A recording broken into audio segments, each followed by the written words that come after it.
মরুভূমিতে এক পাপী লোক হাঁটছিল। পাপ তার জীবনের অংশ ছিল। নামাজ রোজা কিছুই ঠিকমতো করত না।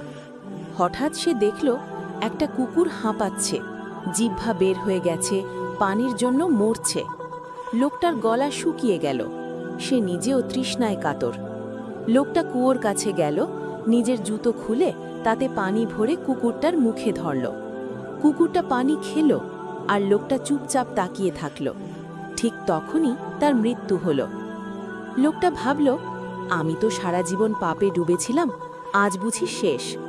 কিন্তু সে নিজেকে জান্নাতের পথে যেতে দেখল।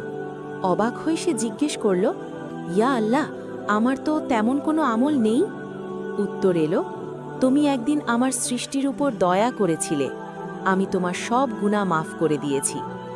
শেষ কথা, আল্লাহর কাছে ছোট দয়া বলে কিচ্ছু নেই।